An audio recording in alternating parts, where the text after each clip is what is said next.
और उत्तर प्रदेश में दूसरे चरण में अमरोहा में किस तरह से वोटिंग हुई है, इस पर देखिए अशरफ काजमी की ये रिपोर्ट। मतदाताओं में काफी उत्साह है, लगातार भीड़ बढ़ती जा रही, जैसे जैसे समय गुजर रहा है पोलिंग बूथ पर भीड़ आ रही है। मेरे साथ पहली बार वोट करने वाली तनीषा, आपने पहली बार वोट किया है, तो आपका जो वोट करने का पैमाना या ये कह जाए आधार क्या है, और आपने क्यों कैसी सरकार चाहती हैं कि वो जो आने वाली सरकार हो वो कैसी हो? आने वाली सरकार, देखो, पहला मतदान है मेरा, जिससे कि मैंने सोच के दिया है कि आगे की स्थिति को सुधारे सरकार। जैसे ये अब हो रहा है ऐसा कुछ ना हो, मतलब आगे की जनसंख्या बढ़ती ही जा रही है, ऐसा नहीं है कि अब मतलब कि वहीं ठहरेगी। अगर हमारा यही वोटर रहा, जैसे कि हम जो स्थिति चल रही है वो स्थिति रही, तो जनसंख्या हमारी वहीं ठहर जाएगी, आगे की स्थिति को नहीं देख पाएगी। तो यानी भविष्य का जो है, तो आप चाहती है कि मतलब इस तरह की हो कि भविष्य का आपको ध्यान में रखा जाए विकास के नाम पे। लेकिन बात जो करते हैं राजनेता करते हैं, और मैं अमरोहा में हूँ, यहाँ पर भी हिंदू मुस्लिम ज्यादा बात करते हैं, तो कहीं आपके दिमाग में ये छाप भी है? नहीं, ऐसा कुछ नहीं, हिंदू मुस्लिम सब एक ही हैं। अगर एक स्थिति से देखोगे तो सब एक ही है। अगर हम मतलब हिंदू मुस्लिम बहुत कास्ट हैं, अगर हम अलग को सोचें तो उस कास्ट को लेके हमारा कभी भी एक नहीं हो सकता इस चीज को लेकर। अनिकेत, आपने भी पहली बार वोट डाला है, तो आपका क्या पैमाना है? आपने कैसी सरकार चाहते हैं कि उत्तर प्रदेश में बने? यही सर, सभी मिलजुल कर रहे हैं। एक तो जो हिंदू मुस्लिम अभी पीछे कुछ दंगे हुए हैं वो नहीं हो आने वाले भविष्य काल में, इसी को ध्यान में रखते हुए अपना वोट दिया है। दंगे नहीं हो, तो यानी ये कि विकास पे बात करें, आपके भविष्य की बात करें, देश की विकास पे बात करें, कैसा चाहते हैं कि मतलब कैसा होना चाहिए भारत, उत्तर प्रदेश? सभी मिलजुल कर रहे हैं सर, भाईचारे के साथ। जो ये दंगे फसाद होते हैं ना ही हो सर, तो वही एक भविष्य मतलब एक मानव के लिए अच्छी है। चुनाव के दौरान आपने भी देखा होगा, जब प्रचार करते हैं तो नेता हेट स्पीच की बात करते हैं, कई बातें, और फिर वो चुनाव के बाद कहते हैं कि वो तो चुनावी माहौल में निकल गया। तो ये चीजें कहीं आपको दिमाग में प्रभावित करती है कि ये लोग ऐसा कर रहे हैं, ऐसा नहीं होना चाहिए? जी सर, प्रभावित तो करती हैं सर। उन लोगों की बातें प्रभावित करती हैं आपको? जी सर कर। तो ये भविष्य है हमारे देश का, जो कह रहे हैं कि बात सिर्फ विकास की होनी चाहिए, धर्म के आधार पर सरकार नहीं बननी चाहिए, ना बात होनी चाहिए, बात होनी चाहिए विकास की और भविष्य की। और अगर इस तरह का भविष्य है तो आप मान के रखिए, यकीन मानिए कि उत्तर प्रदेश का भविष्य भी सुरक्षित है और देश का भविष्य भी सुरक्षित है। कैमरामैन प्रकाश के साथ अमरोहा से अशरफ काजमी, न्यूज़ 18।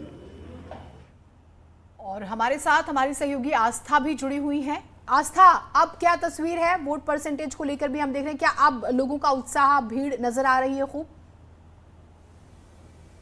हाँ, जी हाँ, बिल्कुल। और जैसे जैसे दिन चढ़ रहा है, यहाँ बदायूं की मैं बात करूं तो लोगों का रुझान देखने को मिल रहा है, और महिलाओं की भागीदारी इस बार चुनाव में बहुत अहम कही जा रही है। और मेरे साथ देखिए, दूसरे चरण के मतदान से पहले उत्तर प्रदेश की सियासत में जिस हिजाब और नकाब का जिक्र हुआ था, तो यहाँ हिजाबी महिलाएं भी पहुंची है वोट डालने के लिए, अपना मताधिकार का इस्तेमाल करने के लिए। तो सबसे पहले मैं चाहूंगी आप अपना अपना निशान दिखा दीजिए। आप सबने वोट कास्ट कर दिया है और ये सभी जागरूक मतदाता हैं। आइए इनसे बातचीत की शुरुआत करते हैं। ये बताइए, आपने वोट डाला, किन मुद्दों पर वोट डाला, क्या रहा जहन में? बताइए। अच्छा, ये बताइए कि आज देश में बात चल रही है हिजाब और नकाब की, कि स्कूल कॉलेजों में होना चाहिए कि नहीं होना चाहिए। अच्छा, आप मुझे बताइए। क्यों नहीं होना चाहिए?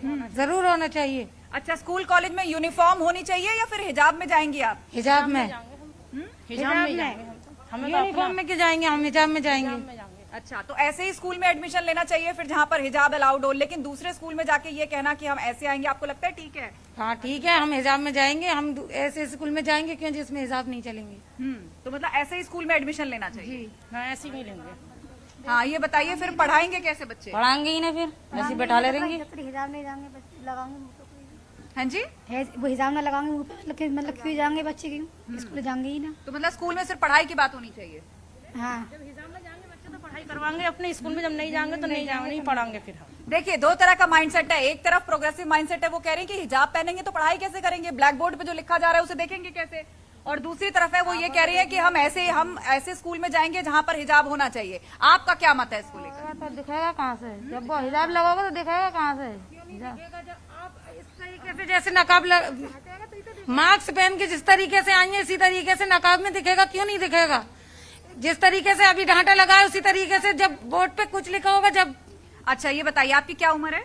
मेरी 25 साल। 25 साल। कहाँ तक पढ़ाई की आपने? मैं नहीं पढ़ नहीं पाई हूँ। अच्छा आप बताइए आपकी क्या उम्र है? हाँ? ऐसे ये 26। कहाँ तक पढ़ाई की आपने? पढ़ाई नहीं की, थोड़ी सी है ऐसी, दो 5-6 के नाम क्लास की है। अच्छा आज देश में ये भी बात हो रही है, सुनिए कुछ नेता ये भी कह रहे हैं कि आगे चल के एक समय जरूर आएगा जब कोई हिजाबी प्रधानमंत्री बनेगी, तो लेकिन जब पढ़ाई से ज्यादा बातें धार्मिक चिन्हों की होंगी तो फिर ऊपर पोस्ट तक पहुंचेंगी कैसी महिलाएं? पहुंचेंगी ये तो मुझे नहीं मालूम। अच्छा आस्था जरा इनसे ये पूछ लीजिए, आपने मुद्दा पूछा तो आपने मुद्दा पूछा, इन्होंने कुछ नहीं कहा। आपने मुद्दा पूछा, इन्होंने कुछ नहीं कहा, लेकिन जहां पर हिजाब की बात आई वहां खुलकर बोली कि हिजाब नहीं छोड़ेंगे भले पढ़ाई छोड़ दे। मुद्दा जरा पूछे किस मुद्दों के साथ यहाँ वोट डालने पहुंची हैं? दो तरह के माइंड सेट है जीनत। आधे लोग कह रहे हैं कि भैया जैसे हम मास्क लगाते हैं ऐसे हिजाब में जाएंगे, लेकिन आधे लोग यहाँ पर ये भी कह रहे हैं कि भाई हिजाब लगाएंगे तो बोर्ड कैसे देखेंगे, कंसंट्रेट कैसे करेंगे। इसका फर्क जो है ये इसका मूल बिल्कुल आस्था, और इसका मूल ये है कि पढ़ी लिखी जो मुस्लिम आबादी है वो क्या सोचती है और गांव देहात में रहने वाली जो मुस्लिम आबादी है वो क्या सोचती है, और उसी से उनका कॉन्ट्रीब्यूशन समझा जा सकता है। ठीक है आस्था, आपके पास आएंगे। ऋषभ मणि त्रिपाठी हमारे साथ जुड़े हुए हैं। ऋषभ, हम लगातार बात कर रहे हैं कि लोग जागरूकता के साथ वोट कर रहे हैं कई जगहों पर, आप अभी मौजूद हैं, जरा वहां की स्थिति तस्वीर बताइए हमें। इस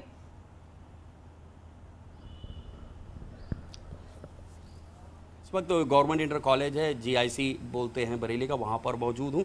और अभी यहाँ पर जो पुलिस के ऑफिसर्स हैं, IG रेंज हैं, वो मौजूद हैं। अभी यहाँ से राउंड करके वो निकल रहे हैं। हम IG रेंज रमेश शर्मा से बात करेंगे। सर आपने अभी क्या परखने के लिए निकले तो क्या पा रहे हैं अभी यहाँ की सुरक्षा व्यवस्था और वोटर्स को किस तरह से फैसिलिटेट कर रहे हैं, इसी चीज़ के लिए हम सब लोग समस्त ऑफिसर्स राउंड पे हैं।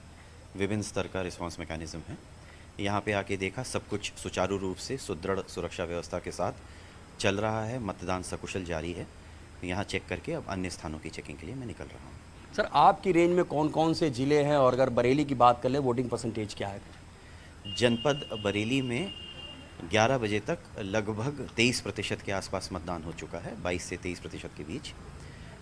जनपद बरेली में फ़ेज़ 2 में बरेली रेंज में फ़ेज़ 2 में मतदान के लिए जनपद शाहजहांपुर, जनपद बदायूं और जनपद बरेली ये जा रहे हैं। पीलीभीत 4th फेज़ में चुनाव में जाएगा। तो सर अभी आपने जो वोटर्स को देखा, आपने वोटर्स से बात की, क्या कहीं कोई दिक्कत, कोई शिकायत? कहीं पे भी अभी तक जितना वोटर्स से बात किया है, कहीं पे भी कोई ऐसी दिक्कत या शिकायत नहीं है।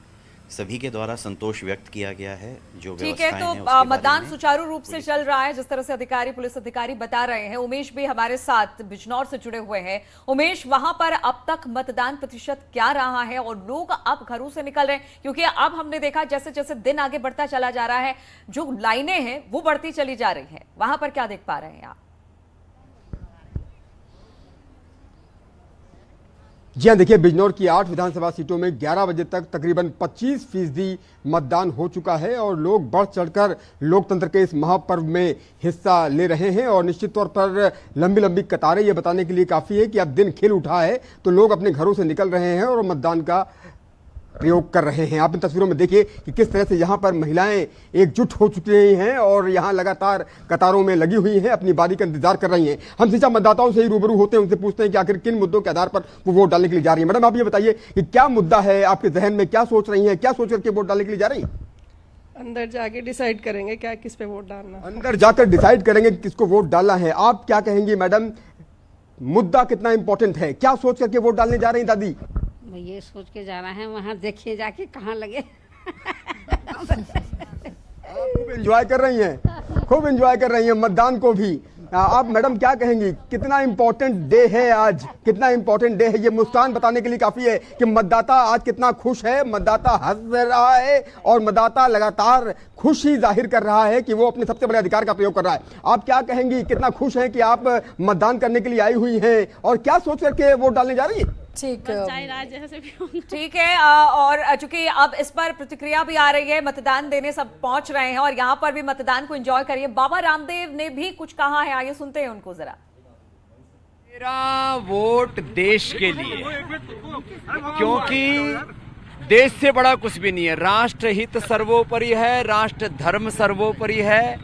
इसी संकल्प को लेकर के देशवासियों को वोट करना चाहिए और वोट जरूर करना चाहिए। सुबह सुबह योग करें, नाश्ता करें या ना करें, वोट जरूर करें, क्योंकि देश बचेगा तो नाश्ता भी मिलेगा, भोजन भी मिलेगा, रोजगार भी मिलेगा।